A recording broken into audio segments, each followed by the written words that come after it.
Dawn has not broken, but all signs indicate that it is going to be a cold and a grey Fab morning. There is frost on the grass, masking the green with the translucent white fluff.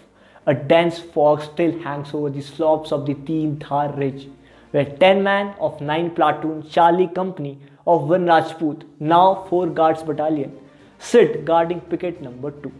They have just finished making tea and now are exchanging their concerns with each other.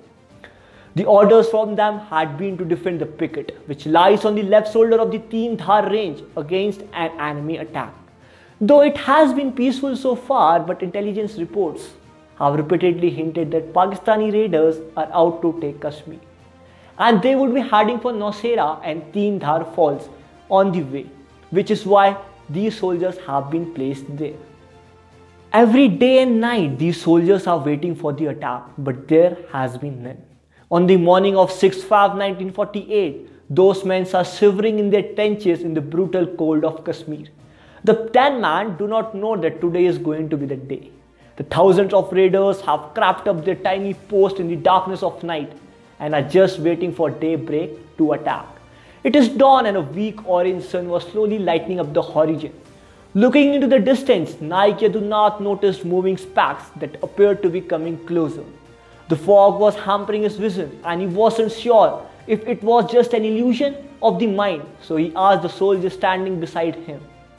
They both are now with full concentration watching those specks. Yadunath was not mistaken. The Pakistani raiders were here and they were coming closer. The time for the battle had come. As Yadunath's eyes darted from one speck to the another, he found that there were hundreds of them, fully armed. And he only had 9 men with him. The enemy has surrounded them and they can't even count them. They just have 2 choices, either to surrender or fight till last. They knew what they were going to do. The moment raiders came in the firing distance, they started shooting. Yadunath shouted to his men to take position, and together the 10 brave men directed their light machine guns at the first wave of the raiders. As soon as an enemy soldier fell dead, 2 more take his position. The raiders came like a swarm of locusts in hundreds, one after another. They made their way to the picket in droves, shooting continuously.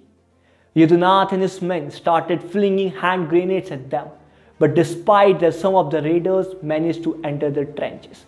Bloody hand-to-hand combat followed with clashing bayonets glistening in the morning sun. The first wave of raiders was eventually beaten back, but at a heavy cost. Of Yadunath's force of 10, 4 men have been badly wounded. They had barely recovered when second wave of assault came, stronger and even more brutal. The brave men were unfortunately completely outnumbered and almost all the soldiers of Yadunath's sections had been injured. The cries of the injured man rent the air, but even then those who could stand continued to hold their guns despite their injuries, and they fought. Yadunath himself had received bullet injuries on his right arm and thigh. Though badly hurt, he dragged himself to his wounded brain gunner and took over his gun. But by this time the enemy had reached the walls of the post. But Yadunath and his men did not give up. One of the non-fighter who was not having training in fight also picked up an enemy rifle and shot dead few attackers. And when ammunition finished, he picked up the enemy sword and charged bravely at the raiders till he was finally shot dead. Yadunath, battered and bleeding, yet completely unmindful of his own safety, he encouraged his men to fight and to battle valiantly by their side. He fought so bravely and with such unflinching courage and determination that what looked like a certain defeat was turned into a victory. The post was saved for the second time. By now, however, all men had become casualties. Realizing this, the enemy was quick to attack again.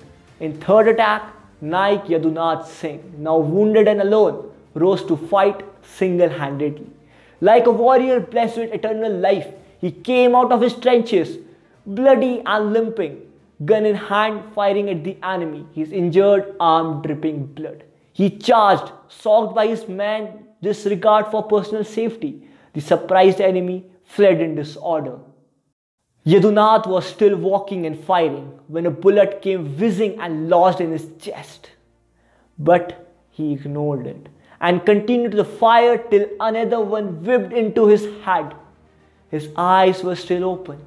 Yadunath dropped to his knees, crumbled in front of his number 2 picket of Team Thar. His bullet-riddled body lay there with his eyes still staring at the retreating enemy soldiers. And Naik Yadunath breathed his last. He had not allowed the enemy to take over his picket.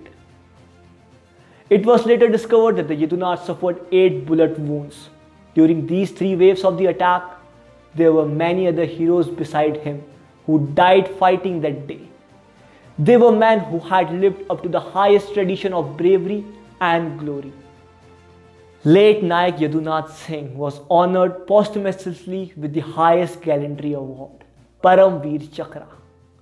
This was the story of Naik Yadunath and his section in Team Thar. I'll be meeting you in the next video. Till then, be happy, be optimistic, and keep smiling. Jai Hind.